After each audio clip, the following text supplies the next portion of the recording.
I don't remember a time when I didn't love to cook.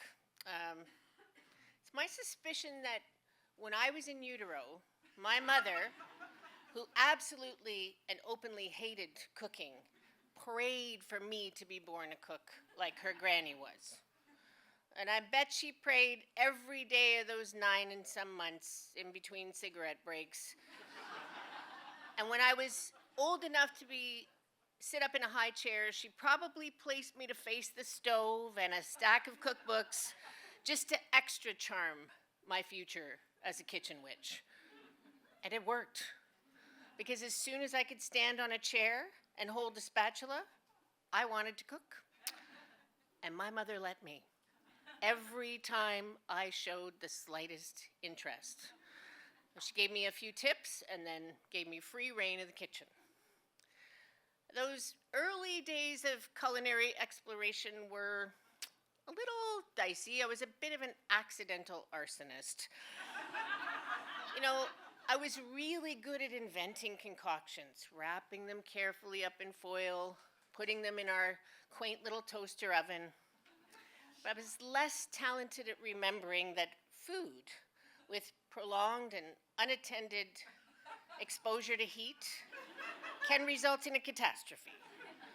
So on one memorable occasion, I was upstairs in my room, probably lost in a Laura Ingalls Wilder pioneer novel, when I heard my father screaming something about fire, followed by something to do with Jesus H. You see, my father had lost everything in a house fire as a kid, and my inattentive cookery was not at all appreciated. He told me that if I ever wanted to cook, ever again, that I would stay in the kitchen, I would pay attention, and I would be responsible, which is fascinating advice coming from someone who was often drunk during these lectures. But I was an obedient child, do as I say, not as I do, and all that. And you know, with enough practice and mindfulness, I became quite a good little cook.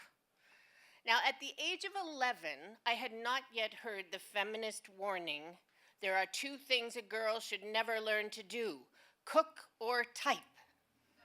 Too late, I had learned to do both. So I was very excited when I got the happy news that my very own recipe for something I called smeared pork chops was to be published in our local newspaper, and that I was going to be paid the handsome sum of $5. Right? For words about food. My first ever publication was not poetry and it was not fiction. It was a 200-word guide to the pleasures of smeared pork chops. Now, I'd invented the recipe to rescue us all from my mother's infamous pork chops slowly and joylessly toughened in Campbell's mushroom soup, which appeared on our dinner table once a week. Now, in retrospect, no nurse coming off a 12-hour shift at a hospital should be expected to operate a stove, especially not one who already hates cooking. So you see, my mother's early plan was working out. I was already starting to make a little money at this food thing. My recipe involved a large quantity of bottled Heinz 57 sauce, salt and pepper, and a frying pan full of hot melted butter.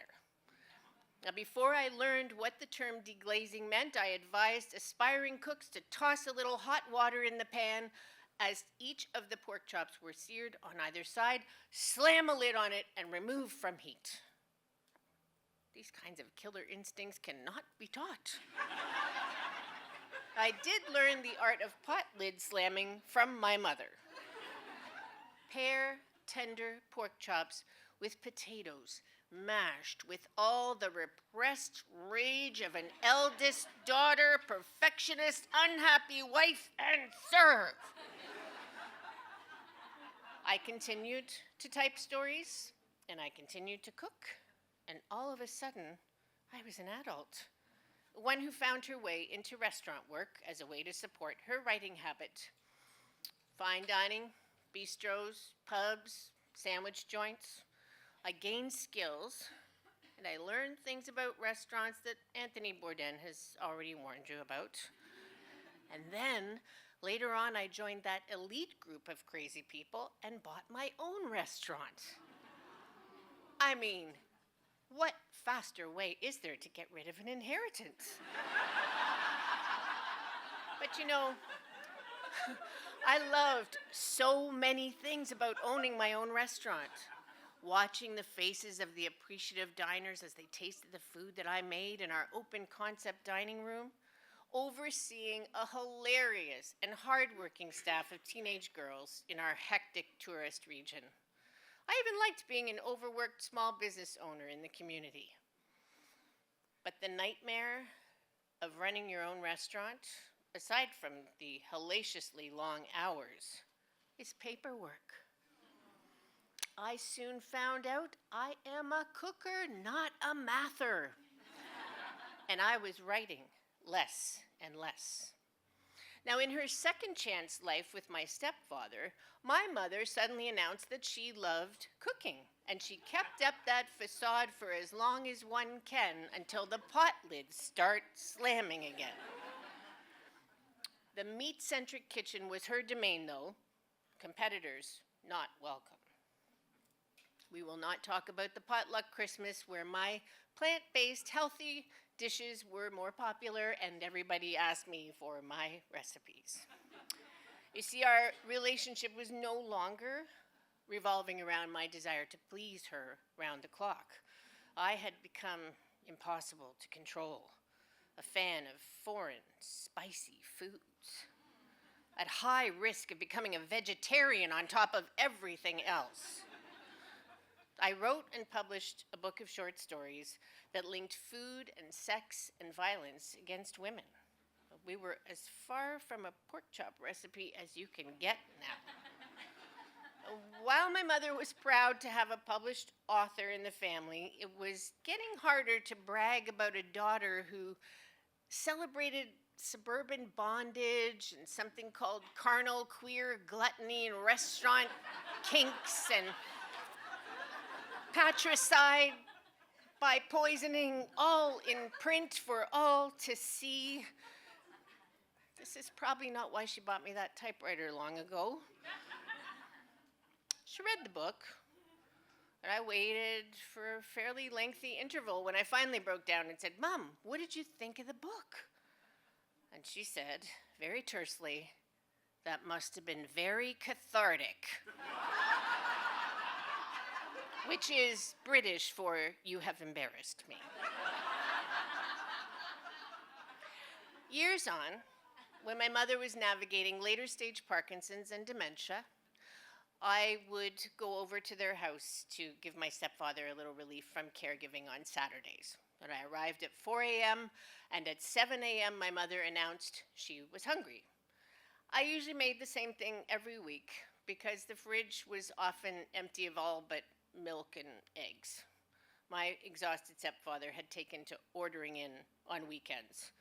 And in her new state of mind, my mother had become something of a food critic. Nothing pleased her, except, once more, my cooking. She had forgotten about all my too candid, complicated books, and my escapades, and my precarious finances. We were free in a way, sitting there at our breakfast trays, the TV blaring loud enough to blow your hair back. And you know, losing her in tiny increments, it really helped to just focus on the simple act of preparing food. It allowed a long ago feeling to come back for both of us. She, in her sort of blurred and helpless world, could just feel loved again, and I could feel useful.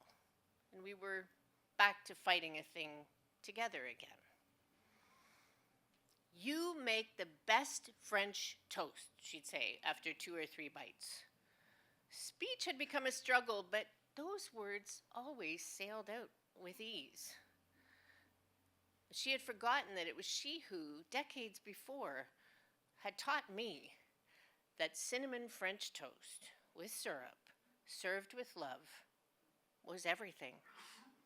No Michelin stars, no Booker Prize required, just love.